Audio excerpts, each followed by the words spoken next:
Balasore train हादसे में 296 passengers और फिर महाकुंभ स्नान के लिए जा रहे 18 लोगों की भगदड़ में हुई मौत के बाद भी अपने रेल मंत्री जी का इस्तीफा नहीं आया है। इसे बेशर्मी की हद ही कहा जा सकता है कि बीजेपी और एनडीए के लोग इसे एक आम हादसा मान के चुप हैं और रेल मंत्री के पक्ष में धड़ाधड़ बयान दिए जा रहे हैं। लेकिन अब जो रेल मंत्री अश्विनी वैष्णव जी की कहानी आई है वो आप सभी को हिला देने वाली है। कैसे अपने रेल मंत्री जी ने 1 लाख से 113 करोड़ रुपए बना दिए हैं और कैसे उनका नाम देश के सबसे बड़े खनन माफियाओं के साथ जुड़ा है, ये सब कुछ मैं आपको अपने इस रिपोर्ट में बताने वाली हूं। साथ ही इस पर भी बात करूंगी कि कैसे अश्विनी वैष्णव की राजनीति में एंट्री हुई है और क्या नहीं इनको जो इस्तीफा है वो आखिर क्यों नहीं लिया जा रहा है। नमस्कार, आप देख रहे हैं 4PM और मैं हूं आपके साथ सिमरन। दोस्तों, देश में पैसा कमाना बहुत आसान है, लेकिन ये हमारे आपके लिए नहीं है, ये कुछ चुनिंदा लोगों के लिए है। इसी में एक नाम आता है अपने रेल मंत्री अश्विनी वैष्णव जी का। अश्विनी जी एक बार फिर 1 लाख रुपए लगा करके उन्होंने 113 करोड़ रुपए कमा दिए हैं। वैसे ये ट्रिक हर भारतीयों को सीखनी चाहिए ना, क्योंकि इस ट्रिक से पूरा देश एक बार में ही अरबपति हो जाएगा और अपने पीएम साहब की सबसे बड़ी इकोनॉमी का सपना भी पूरा हो जाएगा। साथ ही देश से गरीबी, बेरोजगारी सब कुछ खत्म हो जाएगा। लेकिन शायद साहब को इसकी सही जानकारी नहीं है। उनकी कैबिनेट में एक ऐसा मंत्री है जो इतनी काबिलियत रखता है। बता दें कि पिछले दिन में देश में नई दिल्ली रेलवे स्टेशन पे हुई भगदड़ ने पूरे देश को हिला दिया है। स्टेशन पे भगदड़ हो जाए और 18 लोग मर जाएं, ये सुन के अजीब नहीं लगता है? जबकि दिल्ली देश का दिल है। राष्ट्रपति हो, प्रधानमंत्री हो, रेल मंत्री हो, सब वहीं बैठते हैं। दुनिया के हर कोने से लोग दिल्ली आते हैं और उसी दिल्ली के रेलवे स्टेशन पे इतना बड़ा हादसा होता है। जबकि रेल मंत्री महाकुंभ की तैयारियों को लेकर ये बयान देते हैं कि 18,000 ट्रेनें और बहुत बड़ी व्यवस्था महाकुंभ के लिए कर ली गई है। लेकिन इसके बाद भी एक बड़ा हादसा हो जाता है और हद तो ये है कि ना पीएम साहब के कान में जू रेंगती है और ना ही खुद अश्विनी वैष्णव जी के मन में ये ख्याल आता है कि चलो नैतिकता के ही नाम पे कम से कम इस्तीफे की पेशकश कर दें।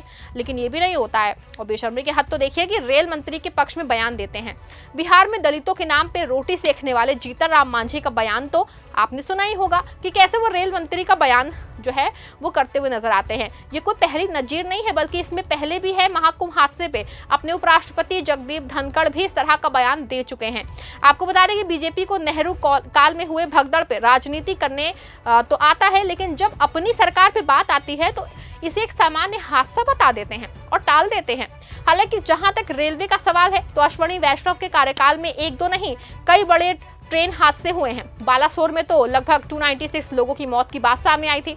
इसके बाद भी अश्विनी जी का इस्तीफा नहीं हुआ और ना ही पीएम मोदी ने उनसे इस्तीफा मांगा। लेकिन ये हर हादसे पे चुप्पी ने सवाल खड़ा कर दिया है। आखिर कौन है ये रेल मंत्री और क्यों नहीं हो रहा है इनका इस्तीफा? चलिए जानते हैं कि अपने रेल मंत्री जी कितनी काबिलियत रखते हैं। नंबर 1, तो वो एक देश के सबसे बड़े नौकरशाही के खेमे से आते हैं, यानी कि उन्होंने अपने करियर का आगाज आईएएस बनने के साथ किया। इसके बाद वो अचानक एक बड़े बिजनेसमैन बन के उभरे, फिर वो अचानक पॉलिटिक्स में आ गए और अब रेल मंत्री बने गए। आपको बता दें कि अश्विनी वैष्णव साल 1994 ओडिशा कैडर के आईएएस हैं। कहा जाता है कि अश्विनी जी साल 2004 में जब देश में कांग्रेस की सरकार आई तो अटल बिहारी वाजपेयी के निजी सचिव बन गए। इसके बाद फिर वो 2 साल तक अटल बिहारी के साथ रहे और फिर वो साल 2010 में नौकरी छोड़कर विदेश चले गए।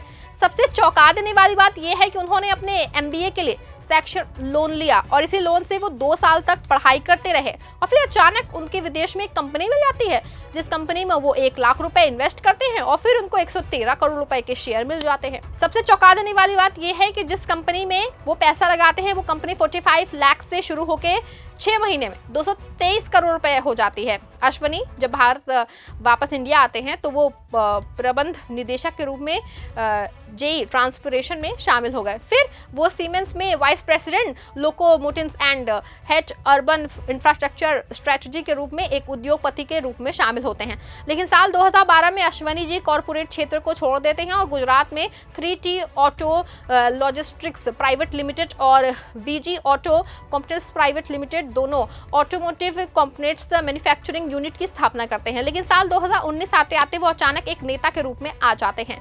देश के 2 विपरीत विचारधारा के लोग अपने रेल मंत्री को एक साथ मिलाकर राज्यसभा भेजते हैं। आमतौर पे राजनीति में ऐसे कम उदाहरण देखने को मिलते हैं कि जब 2 विपरीत विचारधारा के लोग ना एक नेता के नाम पे राज्यसभा के लिए राजी होते हैं। लेकिन अश्विनी वैष्णव जी के मामले में ऐसा हुआ है कि नवीन पटनायक वाली बीजू जनता दल और बीजेपी ने मिलकर के अश्वनी जी को साल 2019 में राज्यसभा भेजा। जब वो राज्यसभा पहुंचे तो एक बार फिर से वो पीएम मोदी के करीब पहुंच गए और तब से लेके आज तक वो देश के रेल मंत्री हैं।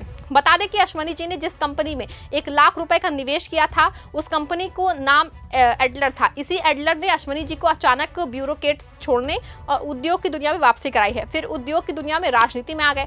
बता दें कि जैसे ही वैष्णव के नाम को राज्यसभा सांसद पद मिलने की मंजूरी दी गई, कांग्रेस के नेतृत्व में विपक्षी राजनीतिक दलों के प्रतिनिधियों ने भाजपा और बीजेपी के बीच साठगांठ का आरोप लगाते हुए ओडिशा विधानसभा की कार्यवाही बाधित कर दी थी। विधानसभा में कांग्रेस विधायक दल के नेता नरसिम्हा मिश्रा ने राज्य में खनन माफिया के रूप में एक साथ वैष्णव के कथित संबंधों के बारे में मुख्यमंत्री पटनायक से बयान देने की मांग की थी। उन्होंने कथित तौर पर कहा कि राज्य के खनिज संसाधनों को लूटने वालों को राज्यसभा में हमारा प्रतिनिधित्व करने के लिए भेजा जा रहा है।